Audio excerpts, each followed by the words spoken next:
I literally have a binder of receipts, and I know who's loyal and I know who is disloyal. There are a lot of evil power couples in the annals of history. You've got Bonnie and Clyde, Adolf and Ava, and now, of course, Donald Trump and Laura Loomer. There's something about Donald Trump that attracts women that look like this. But hey, even Dracula had his brides.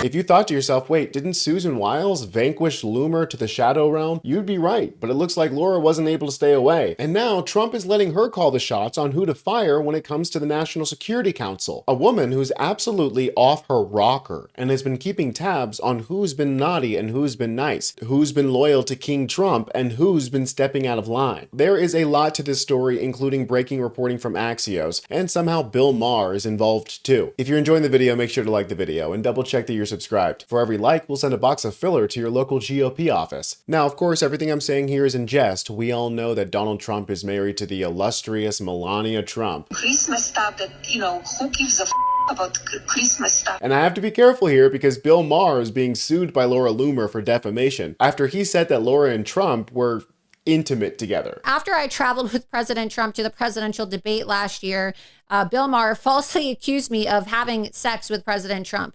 He said that I was f***ing President Trump. Sorry to be vulgar, but those were his words. And his lies were then repeated all over the news. I mean, I'm sure that we can pull up all the different articles now. And of course, Donald Trump has long denied any kind of connection to Laura other than her being a supporter. I don't control Laura. Laura has to say what she wants. She's a free spirit.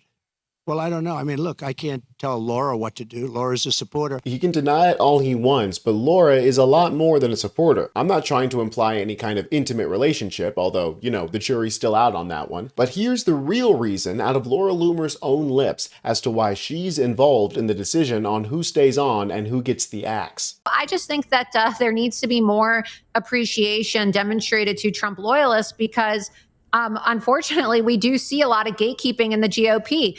And the thing that I harped on the most during the campaign season was, the importance of vetting. We need to vet people so that we don't have the same nightmare that we saw happen in the first administration, where people who are disloyal to President Trump curry favor once the election's over after, shit talking him the entire election season. And then they just get to go, oh, you know what? I'm going to sneak in and I'm going to reap all the benefits and the glory and the praise of getting a White House job. Sure. I thought that we were keeping a binder full of receipts.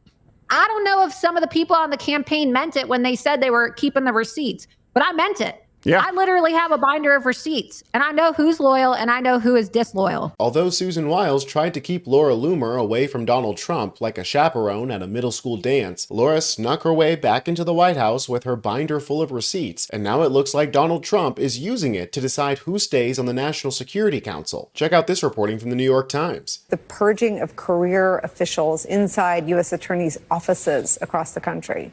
The New York Times reports that 2 long-term prosecutors were fired last week with 0 warning or heads up and with only one explanation given. They were being fired on behalf of Donald Trump personally.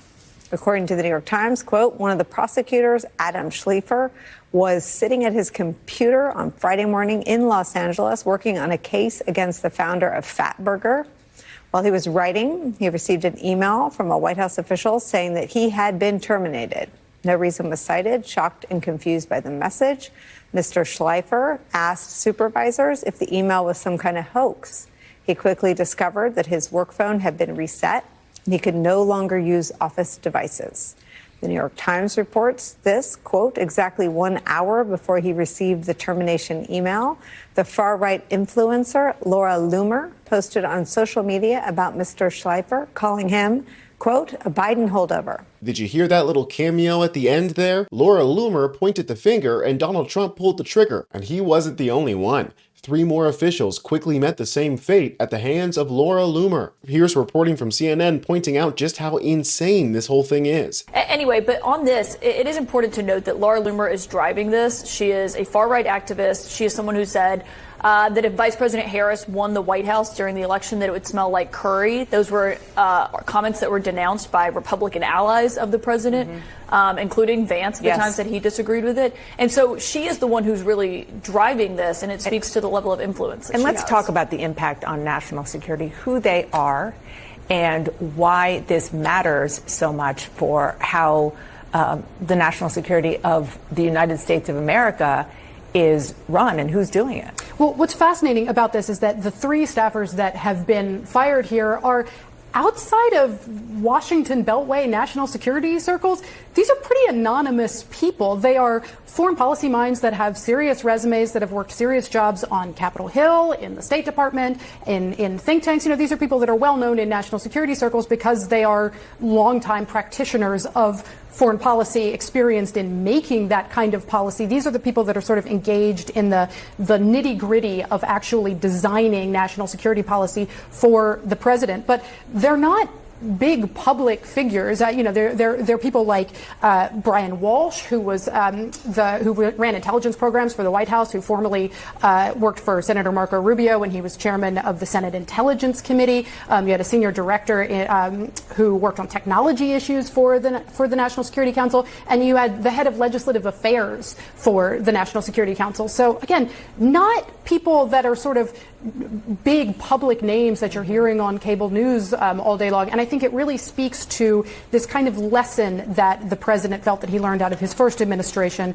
of being managed up by these faceless bureaucrats. And then, of course, in classic Laura Loomer fashion, she lost her mind on X and melted down in a huge tirade trying to expose everybody in the clip that you just watched. She posted, "Hi Dana Bash and Caitlin Collins. It is highly unethical of you to be assassinating my character as a result of my opposition research presented to POTUS, when Dana herself has a direct conflict of interest, preventing her from being honest in her reporting today." And then she goes on a long tirade just to point out that Dana Bash's ex-husband has connections to the CIA. Like, yeah, dude, all of these guys have connections to the CIA. Pretty much everybody on cable news has some connection to the government. That's not an excuse to fire career officials just because they were mean to Daddy Trump. Here's the inside from Axios about what allegedly happened. Behind the scenes, the US officials said Loomer was furious that neocons had slipped through the vetting process for administration jobs, referring to hawkish foreign policy views commonly associated with the Bush administration. She went to the White House yesterday and presented them with her research and evidence. The US official named 3 senior NSC members who had been fired and said it was shaping up to be a, quote, bloodbath. The source familiar said several people had been fired, possibly as many as 10,